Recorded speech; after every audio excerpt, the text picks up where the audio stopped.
Good afternoon, everybody. Today is Thursday, January, I think it's the 30th. That would make sense.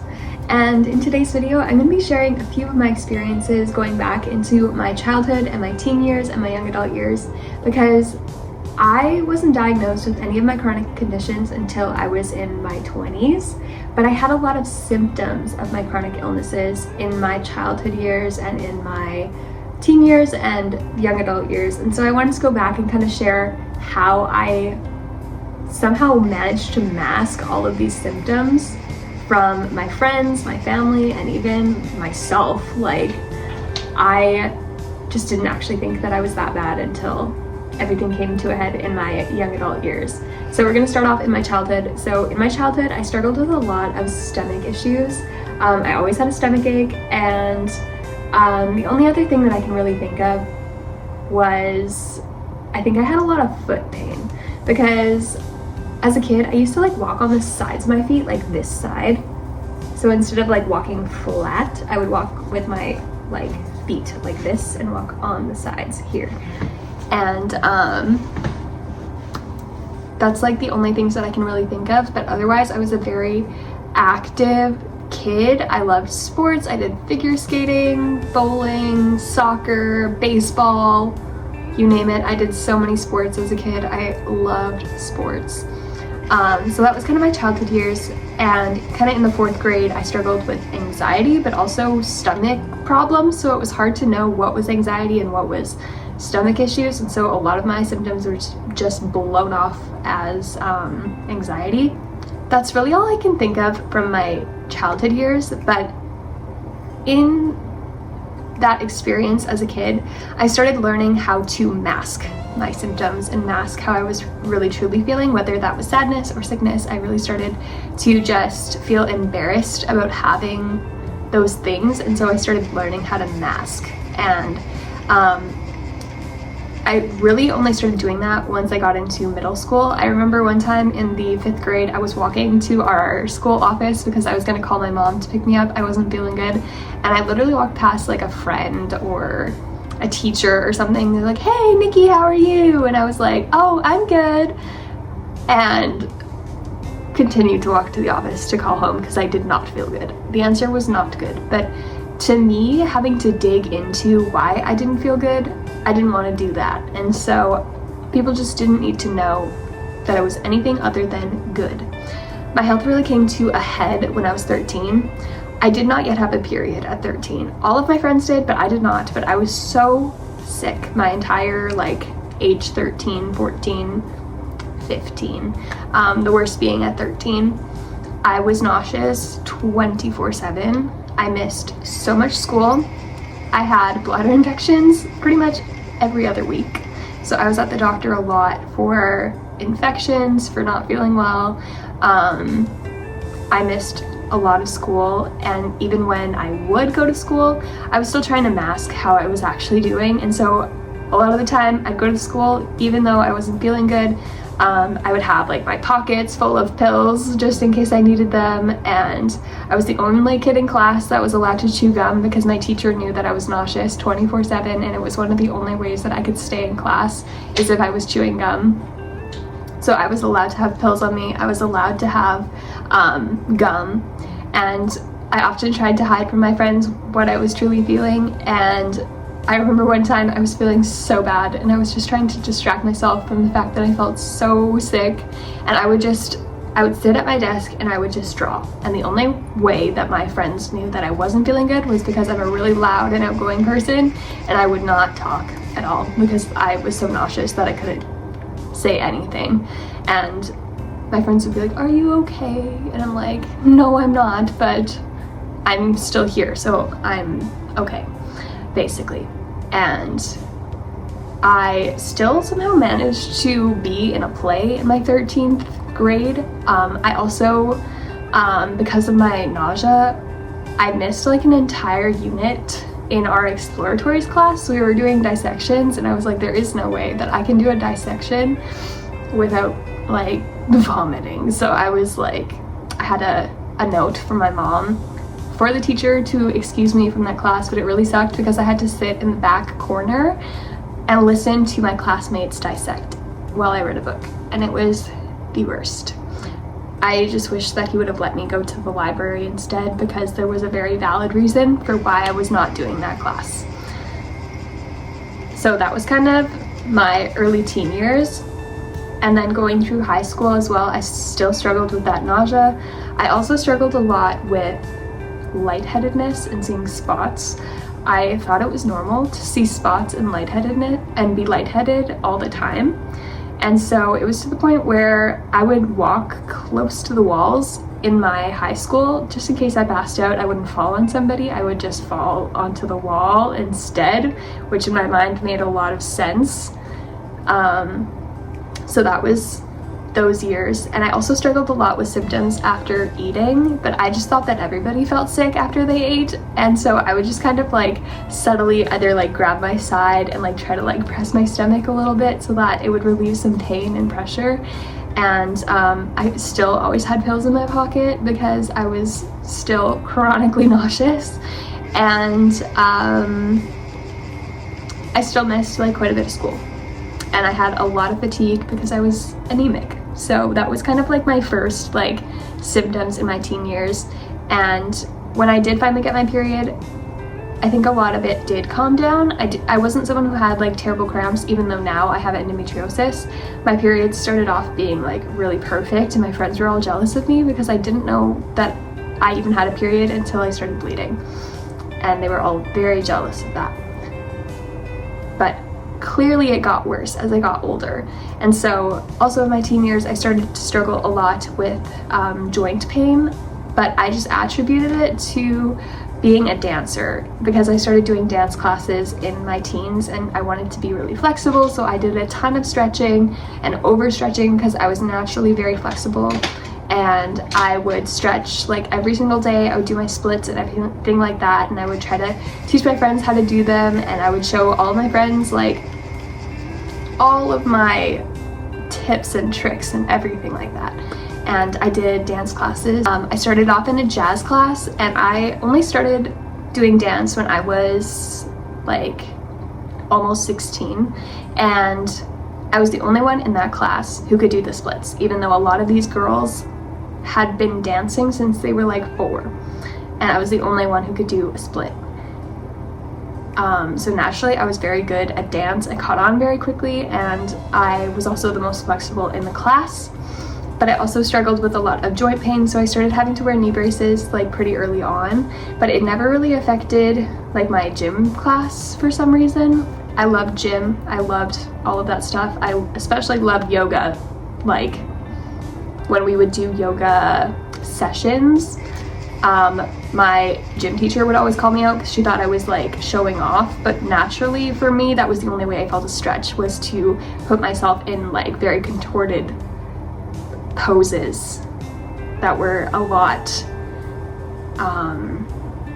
stretchier than my classmates, and all of the hockey boys would just watch me the entire time because I was the most flexible in the class, and they were jealous because they're the least flexible in the class.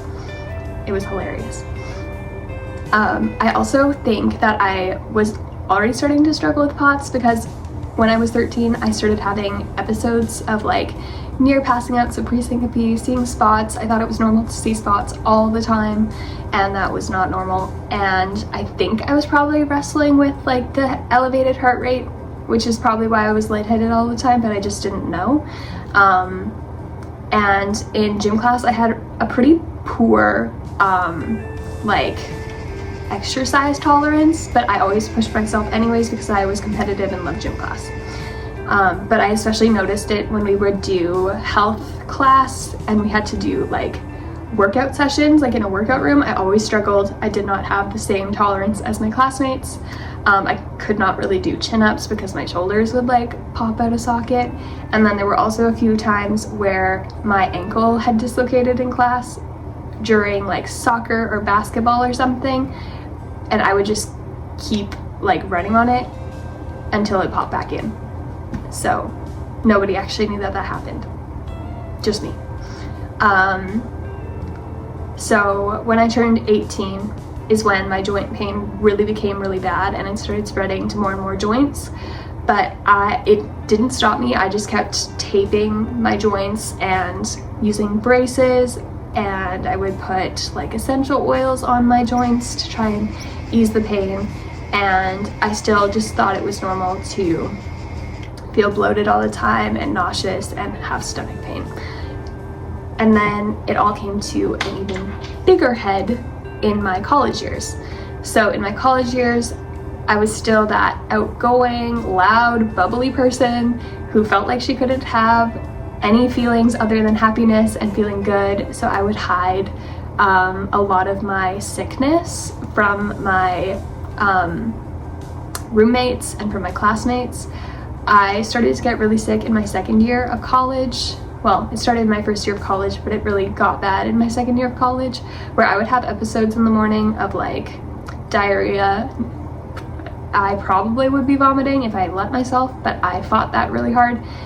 But I would get really sick in the mornings, and thankfully it usually only happened on days that I didn't have classes, but I would hide that from my roommates, and the only way that they even knew that I was struggling was when I would tell them that I felt really sick, and I would just like conk out into a nap. But usually I would take all of my bedding and all of my stuff and I would move it. We had these rooms called prayer rooms because we were a Bible college, and so that was basically a single dorm room that you could go in and you could lock the door and you could have your own time in there. And so I would usually just drag my stuff into a prayer room when I was having an episode like that, so that I wouldn't disturb my roommates and so that they wouldn't have to see me like that, basically.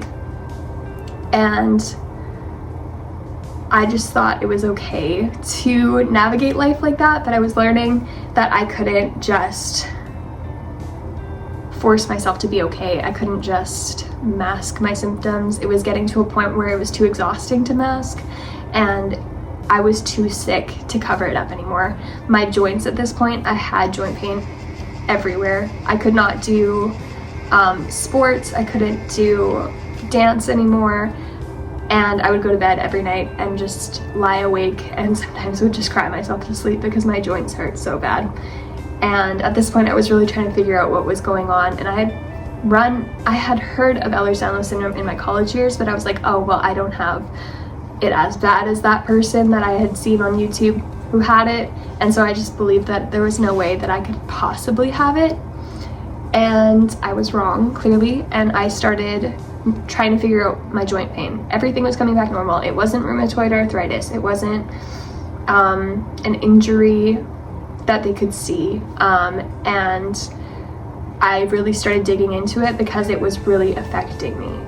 I was now graduated from college. I was working my first full-time, like, official adult job. I was an admin at a Bible camp, and this is definitely where my health was really, really struggling. And at this point, I wasn't so much trying to hide it anymore. I was just trying to figure out what was wrong with me. And thankfully, my work was very kind and courteous towards my illness. And so if I needed to go and take an extra nap, I was allowed to go do that. And if I was sick, that was okay. Like, I didn't have to make up those hours. If I needed to go to town for an appointment, I was allowed to do that. I just had to run a few errands in town because we were an hour out of town. And so I would run those errands and come back, and they were very courteous about that. But when I was still like part-time working at this camp, there were so many times where I would feel sick after, or like in the mornings or after eating breakfast, and I would just be like crying in the bathroom because I had to be at a skill in like 20 minutes, and I was trying so hard to keep my breakfast down because there was nobody else to teach guitar lessons in this 1 week, and I was the only one. And thankfully I was able to make it to the skill and I was fine, but I had to push myself really, really hard working there. And even though I absolutely loved my job, it was slowly destroying my body. And at this point I was diagnosed with endometriosis, and I was working on Ehlers-Danlos syndrome as well, and my dad was diagnosed with dementia during this time. And so for the sake of my family and for my health, I decided to step down from that admin position that I held at this Bible camp and find a job in town. So I was living at home with my family, and I was now working a full-time job for a, they were, I guess, technically a potato farm company, but they were really, really large, so it was a huge corporation. I was the secretary for this place, and I really struggled to work full-time hours. Again, my work was so courteous towards my illness. I missed a day of work every period. Sometimes I would miss work because I ended up in the ER the night before because of my endo pain. There was 1 week where I got glutened at a work function and missed an entire week of work because I could not function. That was the sickest I've ever gotten off of being glutened. Oh, I guess going back at the camp as well, I got glutened like a bunch of times just because not everybody understands how serious it is. And I wasn't diagnosed celiac, but I react like all of my celiac friends, and so we've just treated it like celiac since then. And yeah, at this job I gotten super sick, and thankfully at my workplace the CEO actually was celiac as well, and so he was very courteous towards me because he understood what that was like. And I definitely got way more sick time than anybody else at that job. I did get the pay cut for that, but they at least were willing to work with me. Even though I was the secretary, they would just have someone else answer phones for me the days that I was sick. And also I had like weekly appointments at that point for treating my endometriosis, and they also made arrangements for somebody to answer phones so that I could step out of the office for those appointments and I didn't have to make up the time. At first they wanted me to make up the time, but I was like, I can't physically do that. And I had also made them aware that I had illnesses before I started working, so they knew that I had some issues. I also had to wear joint braces every single day to work under my professional work attire. I was always wearing knee braces, ankle braces, and sometimes I was wearing wrist braces, and sometimes it was very awkward because coworkers would be like, "What'd you do?" And I'm like, "Nothing. I didn't do anything." And there was one incident that happened at work where I dislocated at least one of my wrists using a hole puncher, and we have like a safety person like at our workplace, and I had told him like months after it had happened, and he was like, "Why didn't you report it?" And I'm like, "I didn't think it was something that I needed to report." He's like, "Yeah, you should have reported that." And I'm like, well, now I know for next time. If I just so happen to dislocate my wrist again using a hole puncher, I'll let you know. I did have to file another injury report because they had not yet salted the sidewalks, and I wiped out coming out of work one day.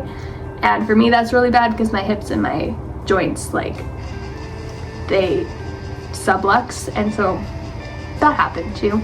But for the most part it was a really good position, but my health started to really decline when I got married or leading up to getting married, and so I finally just had to sit down with them. And I had tried a couple of times to sit down with them and get accommodations, but at that point they weren't yet willing to accommodate me in those ways. But at least they were willing to accommodate my appointments, and they were willing to, what else did they do? I'm not quite sure. They had asked me a couple times if I needed adaptive, like keyboards or mouses or a chair or whatever, but I just didn't think I was bad enough at that point to need those things. But they were willing to accommodate those things for me if I needed them. And then finally, when I had been in the ER a couple of times and they had to cover for me a couple of times, then they had approached me and they said, "Hey, we want to discuss some accommodations for you." And I already had come to a point in my mind that I could no longer work full-time, and I had actually interviewed for a couple part-time jobs while I was working at this place, but none of them had worked out. And so in that meeting I actually decided to give my 2 weeks notice, because I knew that it was not fair to my fellow coworker who was always answering phones for me, because she had a lot on her plate, and it wasn't fair that she always had to cover for me. And sometimes I felt like my other coworkers resented me a little bit for having so much more time off than they did, like for sick days. I didn't get paid for any of them, but I was taking a lot more off than they would. And so sometimes I felt like they resented me a little bit. But in this meeting that I had, they were genuinely sitting down with me to create accommodations. And I had asked for that like a couple months prior to see if I could have some accommodative days that I wouldn't work so that I could recover during the week from just being sick. And it wasn't granted to me at that point.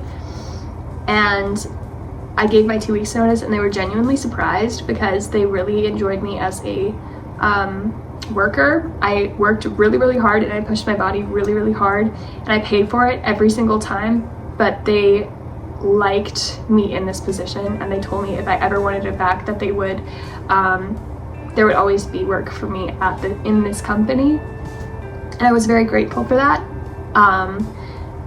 But I knew that I needed to do something better for my body. And so at that time, Matt and I had just gotten married, and his family, they work in ministry, and they all work full-time ministry. And they had been discussing that they might need an admin because they're often out doing shows and more like ministry work, like in churches and at functions and in different settings, so they don't always have time for the backbone or the backload type stuff. And so they were looking into getting like a part-time admin, and I just so happened to be needing something that was part-time at that point, and this was very flexible for me. The hours are more accommodative to me, where if I'm not feeling well, I don't have to work that day. I can work when I'm feeling well, and even if that means I don't get all my hours in a week, I can make that time up down the road instead of like that week. So kind of as I feel well enough, I'm able to work a little bit more. And I also get to work from home, and I have like weekly meetings usually, but even if I can't make it to those, it's no big deal. So that's very flexible for me, especially now where I'm tube fed. I have struggled in my time to be bedbound. I've been bedbound or housebound at least for at least 2 years at this point, on and off, I guess.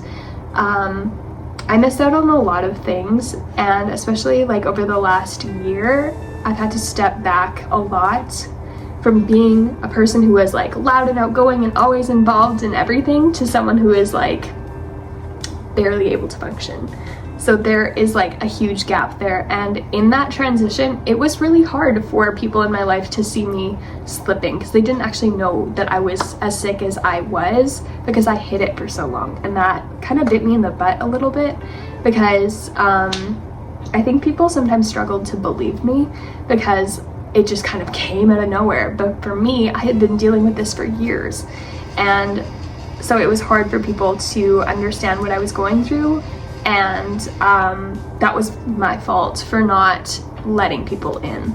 And I've learned my lesson from that, and I'm still learning my lesson. I still absolutely hate being asked how I'm doing because I just don't know how to answer that question, especially when people come at it in such a way where they kind of just assume that I'm okay and that I'm doing good, or like I'm better than I was, so I must be okay.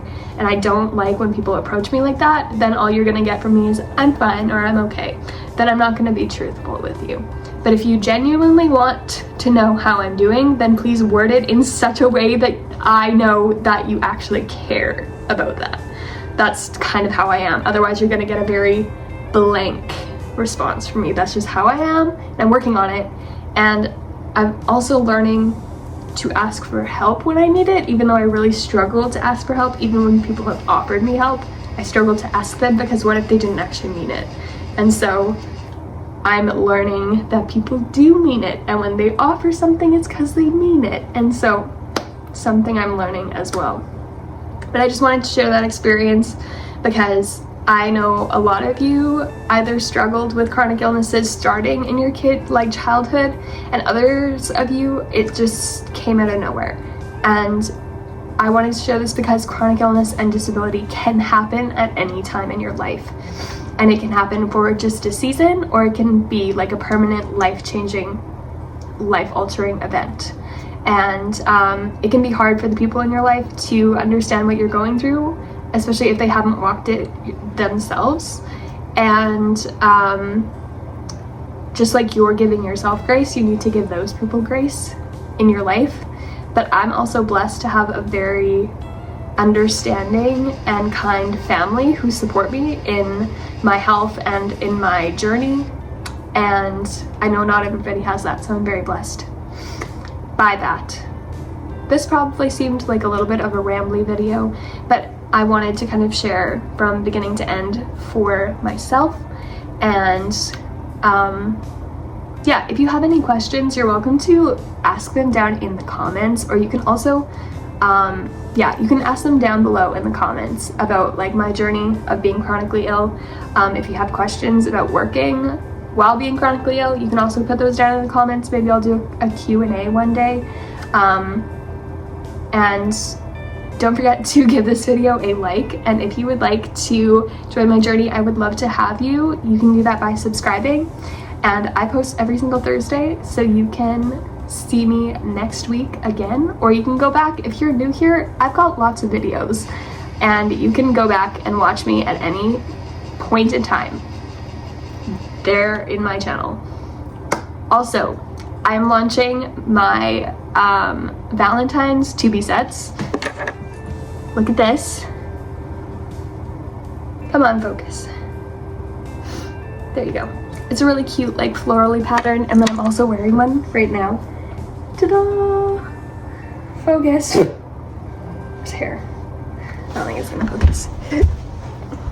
Ta-da! There. They will be launching this Saturday, February 1st at 2:30 CST, and I'll see you guys next week.